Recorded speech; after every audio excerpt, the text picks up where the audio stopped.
Alors, bienvenue dans cette nouvelle émission de CJSR nommée Les piliers du bénévolat portnevois. Cette émission consiste à parler avec des gens qui se sont bien impliqués dans Portneuf au travers de leur vie. Et sans plus attendre, je vais vous présenter notre première invitée pour cette émission, Linda de la Chevrotière, qui habite à Saint-Léonard de Portneuf. Bonjour. Bonjour. Merci d'être des nôtres aujourd'hui, Madame de la Chevrotière. Ça me fait plaisir. Pour parler de votre implication. Avant d'entrer dans l'entrevue en tant que telle, juste vous expliquer un peu comment ça va fonctionner aujourd'hui. Nous avons 3 thématiques. On veut savoir, quand vous avez commencé votre implication bénévole, qu'est-ce qui vous a poussé à le faire? Ensuite, on veut des expériences qui ont été vécues au travers de vos implications parce qu'on le sait qu'elles sont multiples, donc on veut avoir des détails là-dessus. Et en terminant, peut-être un regard aussi sur le futur. Comment on voit l'implication communautaire dans les générations de maintenant? Est-ce que c'est encore aussi répandu et bonifié que ça l'a déjà été auparavant? On va parler de ça avec vous. Donc, pour vous présenter à notre public, Madame de la Chevrotière, pouvez-vous nous expliquer comment vous avez commencé à vous impliquer au sein de votre communauté? Moi, j'ai commencé à l'école quand mon fils, le plus vieux, était à maternelle. Il y avait la pré-maternelle, il était à maternelle. Alors, à l'heure des réunions là, de fin d'année, il demandait toujours pour l'année suivante les parents qui voulaient s'impliquer dans le comité d'école. Alors, j'ai commencé à m'impliquer là. Tout de suite, j'ai embarqué comme secrétaire, trésorière et au bout de 3-4 ans, là, demandé d'être présidente. Okay. Pas demander, l'élection d'être présidente. Ouais. Et en tout, là, j'ai été à peu près 5-6 ans là, dans les comités d'école. Fait que ça, c'était pour l'école primaire là, de Saint-Léonard. Saint-Léonard, oui, c'est ça. Puis comment ça fonctionne, un comité d'école? C'est quoi sa fonction? Comité d'école, bien, dans le temps, c'était un peu plus pour trouver des activités d'école, des activités de financement pour le comité d'école, pour être capable d'avoir des activités avec les enfants. Et aussi, la commission scolaire nous demandait de nous impliquer un peu plus à savoir c'est quoi l'image de l'école. Trouver un moyen pour que l'école ait une image spéciale. Ouais. Donc, vous avez réussi justement à dynamiser et à démarquer l'école de Saint-Léonard de cette façon-là. J'ai essayé. Okay. C'était pas toujours facile. Oui. Comment ça?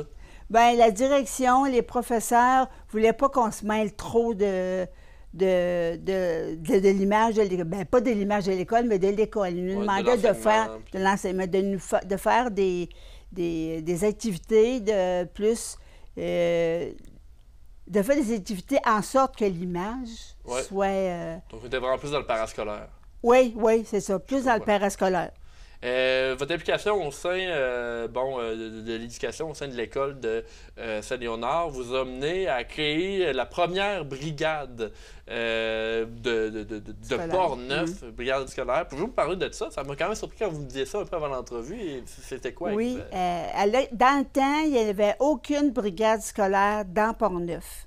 Okay. Et puis, étant donné que mes enfants venaient à pied chez nous, de l'école à chez nous, j'avais peur. J'avais peur des accidents, j'avais peur. Fait que là, j'ai commencé à parler puis à m'informer sur les brigades scolaires, comment partir une brigade scolaire. Alors, j'ai été un peu partout à Québec pour voir de quelle façon ça s'est... Donc, il y en avait déjà hors Portneuf, mais il n'y en avait pas dans Portneuf. C'est ça. Okay. Alors, moi, je me suis servi d'un autobus scolaire d'enfants et puis j'ai rassemblé 5-6 enfants de 5e à 6e année, des jeunes, pour les initier à la brigade scolaire. Alors, je leur donnais une petite formation avec ce que j'avais eu de Québec. Alors, pour ça, le plus important, fait que j'avais des jeunes qui étaient dans chaque autobus scolaire qui, au sortir de l'enfant, quand il arrivait chez lui, le brigadier sortait avec l'enfant et vérifiait s'il n'y avait pas d'auto, que ça pourrait être dangereux pour les frapper. Ouais. Alors, il y en avait une dans chaque autobus et j'en avais 2 à pied, c'est-à-dire une qui partait en direction Rivière-à-Pierre, mais dans le village, là. Puis une direction chez nous. Le monde ne savent pas c'est où chez nous, mais dans les 2 côtés du village, c'est ça. Ouais. Et puis là, il y avait 2 jeunes là, qui s'occupaient pour vérifier ce que les enfants ne se fassent pas frapper, là, qui ne courent pas dans la rue et... Ça a été bien aimé. Au début, les chauffeurs d'autobus étaient contre ça. Ils se demandaient pourquoi je me mêlais de la sécurité en autobus. Ouais. Mais finalement, moi, j'ai fait le tour des autobus pour vérifier si les enfants faisaient ça comme il faut. Et puis, finalement, bien, vers la fin de la première année, il y a un chauffeur d'autobus qui m'a dit qu'il était content que ça ait été comme ça, parce qu'avec le brigadier scolaire d'autobus, on a évité un accident de mortalité, qui aurait été de mortalité, puisque l'auto n'a pas arrêté. Puis ça s'arrête pas là quand même, votre histoire au sein des brigades, parce que, bon, maintenant dans Portneuf, c'est répandu, mais vous avez peut-être la bougie d'allumage pour ça. Je pense que Saint-Raymond vous avez approché pour savoir comment vous aviez fait. L'année suivante, le Saint-Raymond m'a approché pour savoir de quelle façon j'ai commencé, où j'ai pris mes informations. Là, eux autres, ils ont travaillé aussi là-dessus, puis ils ont parti leur brigade à pied. Pas en autobus, mais à pied, en passant des points de sécurité aussi quand même. Pour traverser les rues. Puis pour traverser les rues, Saint-Raymond, il n'est pas mal plus que Saint-Léonard. Ouais. Et puis, là, aujourd'hui, qu'est-ce qu'on voit? Ben, moi, je me dis, ça découle de là, mais là, c'est rendu dans Portneuf. Je ne veux pas prendre ça sur mon dos. C'est en fait, là, je pense que c'est le centre de service scolaire qui gère ça, les brigadiers. Je pense que peut-être plus la ville. OK. Oui. Parce que je sais que maintenant, il y a des salariés là, avec la brigade. Là. Oui. Là, dans le temps, il n'y en avait pas de salaire. C'est ça. Fait que ça a commencé avec du bénévolat, avec votre idée. Et là, c'est ce qu'on est aujourd'hui. C'est ce que c'est aujourd'hui pour la sécurité des jeunes. Je ne vous dirais pas que c'est vraiment à cause de moi. Oui. Ça me rend une petite fierté, là. Oui. Mais je ne voudrais pas tout me mettre ça sur... Vous avez été la bougie d'allumage. Mettons, oui. Puis des fois, c'est ce que ça prend. Ça a allumé le monde. Ça a allumé les villes. Bon, vous avez énormément d'accomplissements et je veux qu'on puisse faire le tour. À Saint-Léonard, il y avait un comité d'embellissement. Pouvez-vous nous parler de votre implication là-dedans? Oui, on était 6-7 personnes dans le comité d'embellissement. C'était pour trouver des points à Saint-Léonard où on pouvait embellir. Oui. Bon, avec des fleurs, etc., etc. Alors, on en parlait. Il y en a qui connaissaient ça plus que moi, les fleurs, les plantes et tout. Mais c'est ça, on regardait les points chauds qu'on pouvait embellir. Il y a la croix, quand on se dirige vers Rivière-à-Pierre, là, dans le tournant, là, il y a la croix. Oui. Il y avait un grand plan, là. Ben, ça, on l'a réaménagé, on l'a retravaillé. Ensuite, il y a plein... Juste en avant de la rue Wallman, autrement dit. Oui, c'est ça. Okay. C'est ça. En avant de la ville, de l'hôtel de ville aussi, ça, il y a eu bon, il n'y avait rien avant, alors il y a eu un aménagement qui a été fait avec l'aide des personnes qui travaillent dans les fleurs, là, comment on dit ça, paysagistes. Oui, c'est ça, les paysagistes. C'est ça, fait qu'on a eu l'aide avec ça, puis on essayait de trouver autre chose. Dans la Chevrotière, vous êtes bien impliqué dans le bénévolat de Saint-Léonard, et pas que Saint-Léonard, j'ai envie de dire communauté portneuvoise, et des fois, votre implication a même dépassé Portneuf. Avant de poursuivre avec d'autres de vos réalisations, pouvez-vous nous expliquer qu'est-ce qui vous emmène à donner de votre temps comme ça à la communauté? Le plaisir d'aider les gens, d'enseigner ce que les gens ne savent pas ou ne pensent pas. Comme si on parle de l'embellissement, les gens ne sont pas vraiment à penser l'implication que ça peut avoir. Ils n'arrêtent pas parce qu'on avait aussi le concours du plus beau terrain. Oui. Alors, les gens s'impliquaient, puis ils disaient « Ah, ben là, je vais gagner. » Fait que, tu sais, ça a ouvert un peu cette porte-là. Et puis d'aider les gens aussi qui avaient certains besoins dans toute l'implication que j'ai faite. Il y a des gens qui avaient des besoins et c'est comme pour me valoriser aussi. Ouais. Me valoriser, oui. Donc, OK, parce que justement, en aidant la communauté, vous vous disiez, bon, ben j'aide mon monde et je fais partie intégrante de ma localité. C'est ça. Puis quand les gens me le demandaient, je disais tout le temps oui, parce que moi, j'apprenais aussi. En apprenant, moi, je veux tout savoir. C'est ça. Fait qu'en apprenant, ça me servait encore plus à moi, là. C'est ça. En faisant des liens avec plusieurs facettes du monde, vous étiez capable de rajouter des cordes à votre arc, autrement dit. Ben oui. Je comprends. Dans vos implications, vous me disiez aussi, avant qu'on commence l'émission, Alanon. Qui était donc un organisme qui aide les familles des alcooliques anonymes. Pouvez-vous nous parler de ça un peu? Oui, c'est ça. Quand les AA ont parti, c'était un homme qui est parti les AA. Sa femme, elle a parti à Alanon. Alors, c'est pour les proches des alcooliques, pour être capable de comprendre que c'est une maladie, l'alcoolisme, être capable de comprendre la personne qui est proche d'elle pour être capable, bon, c'est sûr de les comprendre parce que on était porté à dire, bon, ben là, tu te saoules tout le temps, tu sais, tu es tout le temps saoul, sans comprendre c'est quoi la maladie. Puis comment l'aider, comment aider la personne, notre proche qui est alcoolique. S'outiller, en fait, là, pour aider cette personne-là. S'outiller, puis l'encourager à modérer ou à... Tu sais, il y a des mots qu'il ne faut pas dire à un alcoolique, parce que pas qu'il s'enfonce encore plus. Pour être capable, entre personnes aussi, qu'on se réunissait, être capable de s'entraider pour comprendre l'alcoolisme et pour s'entraider à mieux s'outiller soi-même, parce que c'est soi-même d'abord, parce qu'on est hypothéqué quand on a quelqu'un dans la famille qui est alcoolique. Puis là, on parle de l'alcoolisme, mais quand il y a une personne de votre entourage qui va pas bien et qu'on veut l'aider, bien, parfois, on est un peu désemparé. On ne sait pas quoi faire pour l'aider. Donc, à la NOP, pour les alcooliques anonymes, servait à pallier à ça. C'est ça, servait à pallier à ça, puis ça sert encore à pallier à ça, parce que ça existe encore. Oui, ça continue. Ça va toujours exister. Là, je me suis impliquée aussi à donner, bien, pas les conférences, à donner, à tour de rôle, on faisait un thème, et puis on parlait sur ce thème-là, puis on faisait des prières, puis on avait des congrès. Et alors, j'étais présidente d'un congrès. En même temps que le congrès DAA, il y avait la partie congrès à l'ANON. Alors, j'ai organisé une fois une année un congrès à l'ANON, trouver des gens, trouver des partages, des témoignages, trouver des personnes pour faire des témoignages. Avec les témoignages, souvent, on peut aider les personnes, des témoignages de personnes qui s'en ont sorti. Vous avez énormément d'implications, Madame de la Chevrossière, au sein de l'Église, j'ai envie de dire, la communauté religieuse. Vous avez fait beaucoup d'implications, et même aujourd'hui encore. Pouvez-vous nous parler un peu de ça?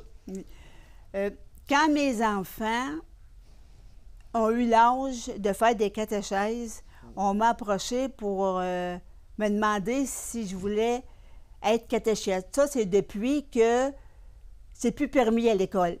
Depuis que l'enseignement religieux n'est plus permis à l'école. Fait que, j'ai dit oui, parce que j'avais quand même une bonne foi, puis j'ai dit oui. Fait que ça a commencé à aider Saint-Raymond avec l'intervenante qui était à l'époque, Odile Tremblay. C'est avec elle que j'ai commencé à rassembler des groupes. À ce moment-là, on avait deux bons groupes d'une vingtaine d'enfants, le mardi ou le jeudi, et qui venaient assister pour, je ne dirais pas le cours parce que ce n'était pas un enseignement, mais à la catéchèse. La catéchèse qui était déjà montée par nous, avec l'aide du curé, c'est certain, là, savoir qu'est-ce qu'on était pour montrer aux enfants pour la parole de Dieu, pour les faire connaître. Parce que si les parents ne parlent pas de Dieu, de Jésus à leurs enfants, ils ne savent rien. Alors, nous autres, on leur parlait de Jésus. Qui était Jésus? Et puis, dans le but aussi d'arriver au sacrement. Première communion, le pardon et la confirmation. Ça fait que c'était, supposons, basé sur, 10 semaines, parce que ça n'a pas toujours fonctionné pareil, 10 semaines ou sur 2 ans, qui avait pour les amener à la première communion, pardon et confirmation. Vous avez vous êtes impliqué là-dedans et encore aujourd'hui, et même, il n'y a pas longtemps à Saint-Léonard, il y a eu une messe de minuit qui a été organisée et vous avez eu de l'implication. Je pense que c'est vous qui avez organisé un peu la structure de cette messe-là. Oui, dans le cadre du 125e de Saint-Léonard, c'était également le 125e de notre Église. Alors, moi, j'ai dit, ça me prend ma messe de minuit parce qu'on sait que les églises sont amenées à fermer. On savait que, ça se parlait qu'on devait fermer à un moment donné. Puis dans un proche temps.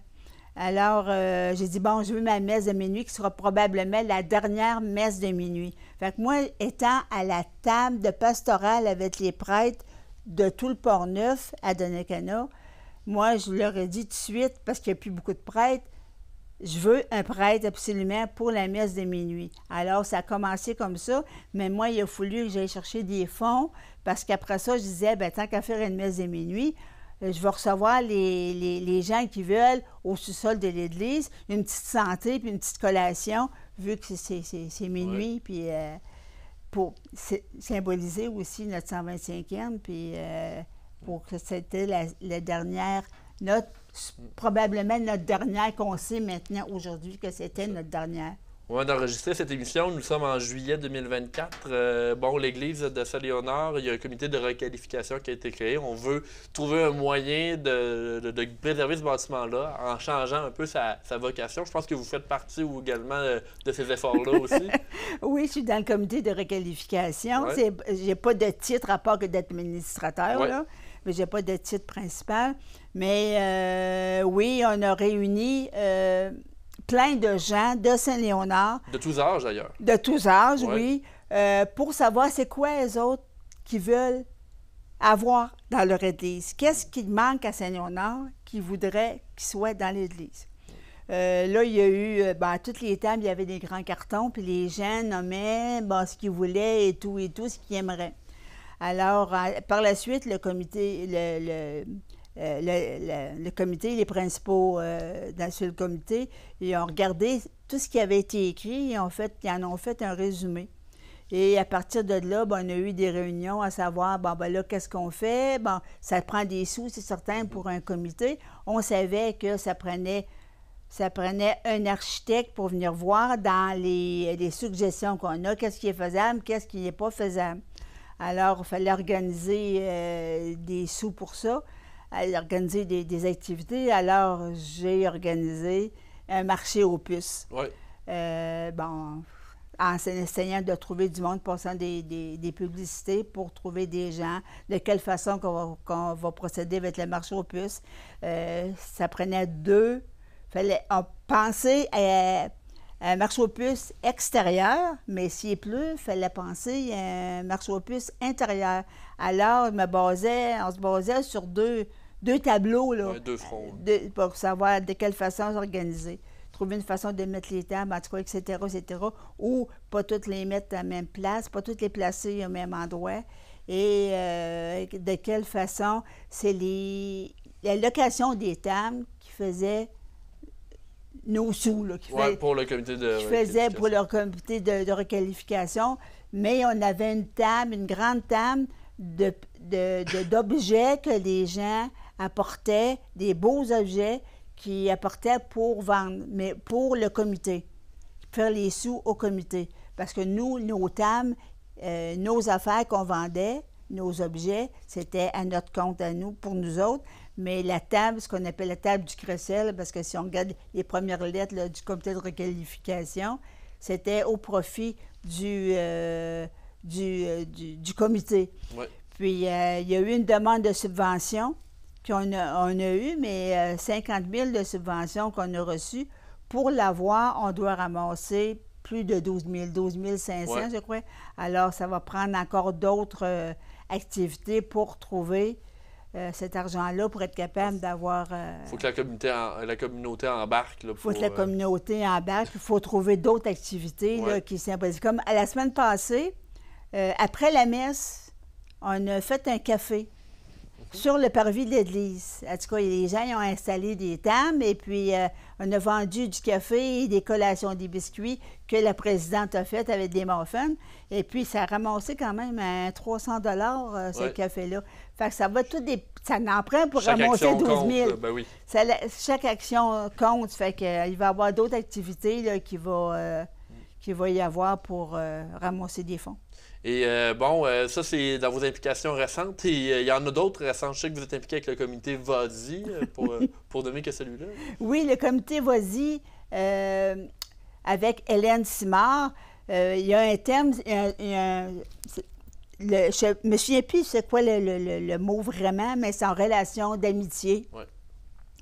Envers les personnes qui sont seules. Alors, Mme Simard, chercher des personnes qui sont seules, qui ont besoin d'aide, qui ont besoin dans le sens que pour briser l'isolement, qui s'ennuient, qui n'ont pas personne. Alors, vu que j'avais déjà de l'implication un peu partout, on m'a demandé, puis ainsi qu'à mon mari, si on voulait s'impliquer là-dedans. Alors, on a dit oui, puis c'est vraiment enrichissant de ce côté-là aussi, de savoir que peut aider des personnes. Je me suis aperçue que dans les personnes, pas nécessairement âgées, même dans la cinquantaine ou même avant, que des personnes qui ont tellement besoin de personnes pour les écouter. Tu sais, il n'y a pas tout le monde qui a, puis même qu'en plus qu'il n'y a plus de médecin, pas parce qu'on veut être médecin, mais d'essayer de les avancer, de leur trouver, de les aider à savoir de quelle façon, leur mettre sur des pistes. On a dressé un portrait de vos implications. J'imagine qu'il y a d'autres choses dont vous ne nous avez pas parlé. Par contre, j'aimerais qu'on y aille un peu dans notre deuxième partie de l'émission, c'est-à-dire des expériences que vous avez vécues durant l'implication, des moments peut-être qui vous ont le plus marqué, une aide que vous avez peut-être donnée qui vous a, dans votre mémoire, a resté gravée. Est-ce qu'il y a des expériences comme ça là, qui vous viennent à l'esprit? Bien, je parlais tantôt là, de l'enfant qu'on a sauvé un accident dans l'autobus. Bien, ça a été un moment marquant. Autre marquant, tout est marquant quand on fait du bénévole, surtout avec les personnes. Je parlais de l'annonce. C'est certain qu'il y a des personnes qui sont venues à nos réunions puis qui nous ont dit, regarde, aujourd'hui, ça va tellement mieux si on regarde quelques années, là, parce que c'est pas dans les premières réunions que ça fonctionne. Ça a été des moments marquants de savoir que des personnes sont bien, ils ont été bien. À ce moment-là, vivre et aimer, c'est la même chose. Mais le plus marquant, c'est comme je te dis, c'est la vie qu'on a sauvée d'un enfant à cause des brigadiers scolaires. Est-ce qu'il y a des moments que vous impliquez comme ça vous a donné beaucoup de temps? Est-ce qu'il y a par moments vous avez trouvé ça difficile ou comment c'était là, au niveau vous personnel là, de vous qui donnez votre temps là, à la communauté? Moi, je pourrais pas dire qu'il y a eu des choses difficiles. C'est certain que ça prenait de notre temps. Oui. Quand il y avait quelque chose qui me semblait difficile, comme à un moment donné, les catéchèses ne se faisaient plus à Saint-Raymond. Puis au début de la COVID, durant la COVID. Alors moi, j'ai dit, je pars à Saint-Léonard. Je me pars des groupes, on va faire des catéchèses. Mais là, il fallait que je trouve quand même l'aide pour fonder non, mais pour ma méthode, là, tu sais, comment fonctionner, là, ouais. Les thèmes et tout, là, de quelle façon les parties 1, qu'est-ce que je vais dire la première réunion, la deuxième réunion, troisième réunion. Bien, c'est ça. Moi, j'ai toujours marché avec un jour à la fois. Fait que c'est pour ça que je te dis, j'ai pas eu vraiment de difficultés. Je me suis pas énervée vraiment parce que je disais un jour à la fois, puis je vais trouver ce que j'ai besoin un jour à la fois. Fait que j'ai toujours fonctionné comme ça. Fait que je peux pas dire qu'il était... Là, je m'en viens pas des moments vraiment difficiles. OK. Notre troisième thématique pour l'émission, c'est la suite des choses pour l'aide communautaire. Parce que, on le sait, ici, c'est un peu moins apparent dans Port-Neuf. La communauté est bien tissée serrée dans Port-Neuf. Si on regarde dans des grands centres, l'aspect communautaire est un peu moins existant. Croyez-vous que, justement, donner du temps à la communauté, c'est encore pertinent aujourd'hui en 2024? Mon Dieu, oui. Ouais. Ah oui, il y a tellement de personnes en besoin, que ce soit dans n'importe quel domaine. Mais la relève est difficile. La relève est difficile, mais il doit y avoir de l'aide tout le temps, continuellement. De quelle façon ça pourra continuer, je ne le sais pas, mais il va falloir qu'il y en ait tout le temps.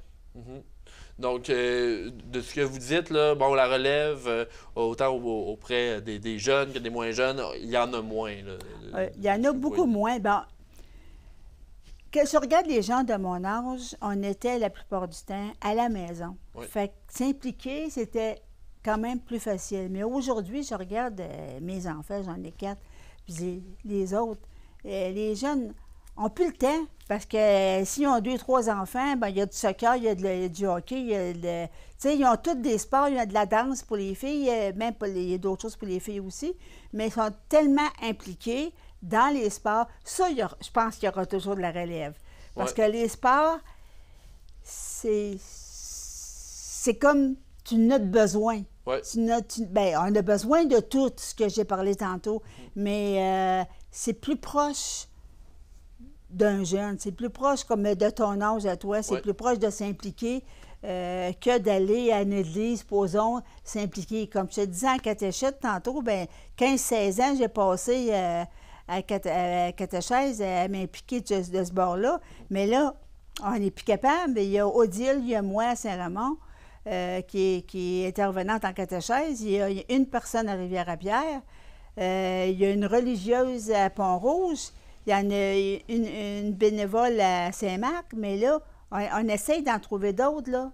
Mais c'est pas possible.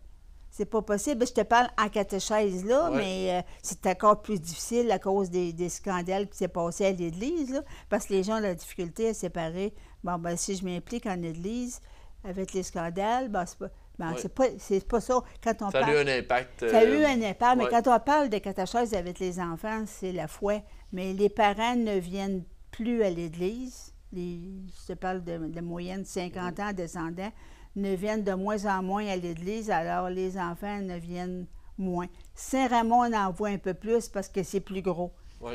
Mais il y en a de moins en moins qui viennent à l'Église. Fait que comment les impliquer de ce côté-là?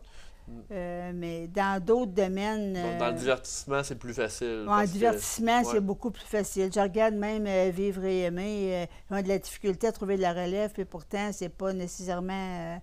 c'est des couples de tous les âges, là. Mais dans tous les domaines, là, la relève est plus difficile. Puis ça devient tellement aussi de plus en plus important. Parce que c'est tout... de l'aide. C'est tout le monde a besoin d'aide. En terminant cette émission, cette entrevue, Mme Linda de la Chevrotière, qui, bon, comme je le disais dans l'entrevue, vous êtes impliquée beaucoup dans Saint-Léonard et encore plus dans Port-Neuf.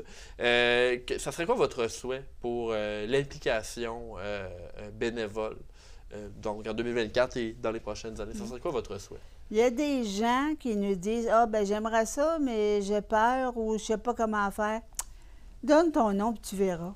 Tu sais, donne ton nom puis tu verras. Il y a une place. Il y a toujours une place pour un bénévole. Alors, regarde qu'est-ce que tu aurais le goût de parler. Regarde de quel genre tu voudrais aider la population. Puis, tu vas trouver un moyen. Tu vas trouver quelque chose qui va te... Si tu ne le sais pas, demande à ta ville. Demande à l'entour de toi, qu'est-ce que tu pourrais faire dans tel domaine qui t'aiderait. Tu sais, que ce soit juste de montrer à des jeunes le dessin. Je sais pas, il y a plein de choses que tu peux faire, mais tu sais, c'est de le prendre un jour à la fois, comme je dis toujours. Donne ton nom, puis après ça, tu verras qu'est-ce qu'il y en a. Tout le monde a besoin de tout. Bien, on va pouvoir s'arrêter là-dessus. Linda de la Chevrotière, merci beaucoup d'avoir participé à cette émission aujourd'hui. Ça m'a fait plaisir. Je ne voudrais pas non plus passer pour quelqu'un qui veut se vanter. Pas du tout. Pas du tout. Mais si ça peut aider quelqu'un à dire, ben moi, je veux m'impliquer, moi aussi, c'est faisable. C'est le but de cette émission-là, d'ailleurs. On vous invite à rester des nôtres parce que de la prochaine épisode, nous allons discuter avec M.